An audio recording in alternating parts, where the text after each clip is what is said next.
Hello and welcome to the Calmcast, a time to feel calm and think clearly. I'm Claire Downham, the Queen of Calm, a transformational life coach.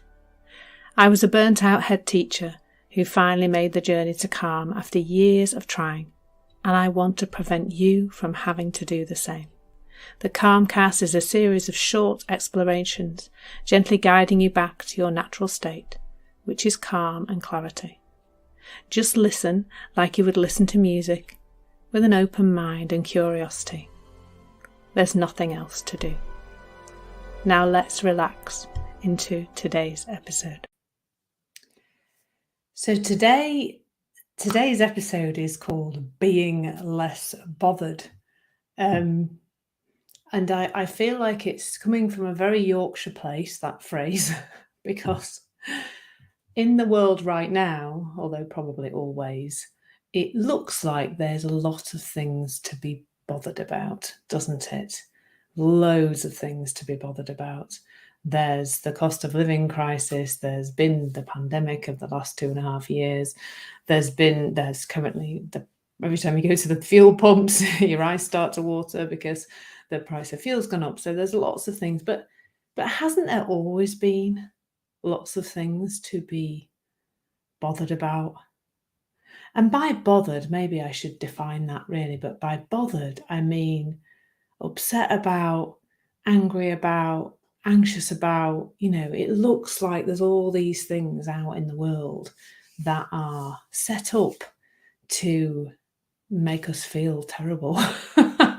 And I'm laughing because that was my modus operandi, we say, don't we, that I spent a lot of my life being bothered about stuff and feeling flipping awful as a result.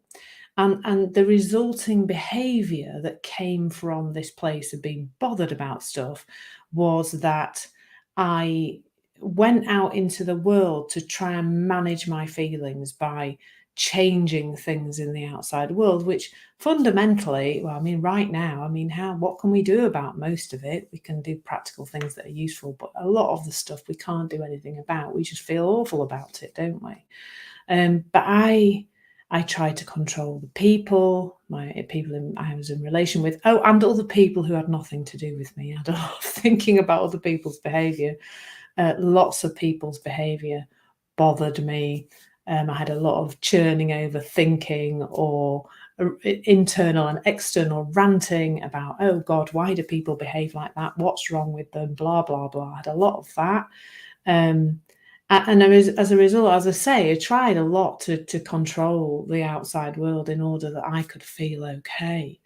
And then the next kind of phase I went through was this phase of being bothered by myself. Maybe you can relate to that, this sense of, I'm not okay now, so I must do something about my internal state. It's not okay to feel anxious. It's not okay to feel angry. It's not okay to feel upset. It's not okay to be in a low mood. That was the next stage. It's not okay to not wake up feeling utterly motivated every day and smash through all your goals and targets and blah, blah. Like there was a lot of, it's not okay for me to feel all sorts of ways. And that led me down this path of self-development, this path of managing my feelings and trying to fix the stuff that I thought was broken inside me in order to feel okay. But really it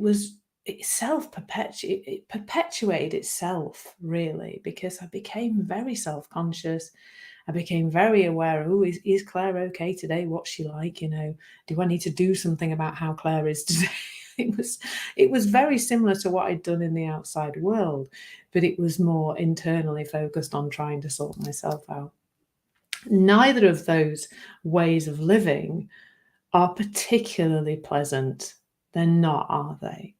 If we are trying to sort the outside world out so we can be less bothered by things, then that's like a I mean, that led to burnout for me because there was so much of the world I was trying to control that it was just overwhelming. I had a lot of things I thought I needed to do to make people behave better or to make my situation different, and change my circumstances, but also, I had a lot of thinking about it. I was always, like, planning the next thing, thinking about, "Oh, what we know when I go into this situation, so what's gonna bother me? So what can I do in advance to prevent that from happening?"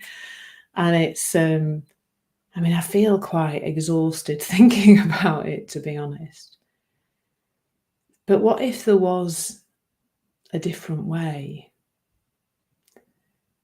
What if there was some freedom available around this issue? That freedom comes from understanding ourselves better. And I don't just mean understanding you, I don't mean in that nitpicky poke around in the past way. I mean in the sense of understanding how we work as human beings. What are these feelings? Why do we feel bothered about some things? And you've probably noticed, like, you can go into a situation, be so bothered about it, and then the other people you're with are really not that bothered at all. Or vice versa. You'll be thinking, why are they so bothered about that? What's going on for them? Why are they so bothered? It's not a problem, that thing. And so we can see, can't we, through that lens, that there's some variety available in terms of this level of being bothered. Because if it was the world out there creating my sense of being bothered or this unpleasant feeling I've got, then it would be the same no matter who went into that situation. And it just isn't. It isn't, is it? Whether it's the news, other people's behaviour, something our children, I mean, this is a great place to see if you have children, you know, that you and your partner may well respond very differently to your children's behaviour. That might wash over one of you and the other one might be absolutely up in arms because the children shouldn't be behaving like that and you feel awful because of it, etc. And you'll have seen this and know you've seen it in some aspects of your life, but what if you could see it in all of your life? And that seems to me to be what happens when you really see that your experience is not created by the outside world. It isn't created by other people or circumstances or anything else outside of you. That it is an internal system. It's your thinking about that particular situation that creates your experience. And that is not, as I keep telling people, advocating you changing your thinking, because that's not where I'm pointing to at all. I'm not advocating you trying to change your thinking. But when there is an awareness that, well, a sense that you're bothered about the thing, not the thing is creating a problem, but you're bothered about it. And that being bothered creates a horrible feeling. And then it makes less sense to be bothered about that thing when you realize it's that churning thinking, it's that going over things, it's that ruminating that's creating the horrible feeling. Whatever it is you're thinking about, if you're thinking about it in a bothered way, you're going to have a more bothered experience. You're going to feel bothered about things. And what I've noticed as I've gone on this journey is that just every so often I just notice, I just go, oh, that used to really bother me. And now it doesn't. The bothersome feeling has gone.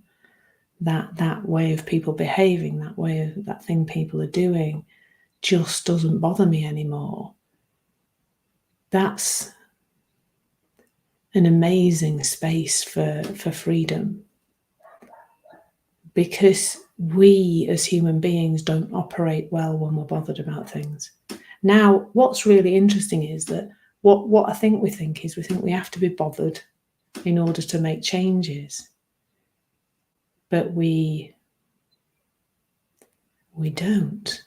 In actual fact, when we're calm, we still might say, this circumstance isn't for me, prefer it to be different. And then the solution to sort it out, whether it's somebody else's behaviour or a circumstance or whatever, if there is some action to be taken, when it comes from that place of clarity, it's done with so much more ease and so much more flow, and isn't as difficult as it appears when we are bothered about it. It's the reverse of what we really think happens when we become less bothered about things. So those are my thoughts this morning. I hope you found them helpful.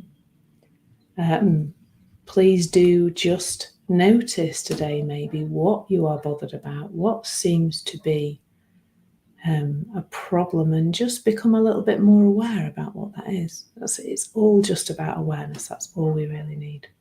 Enjoy. Thank you so much for listening. There's nothing to do now but bring some awareness to how this is working out in your life.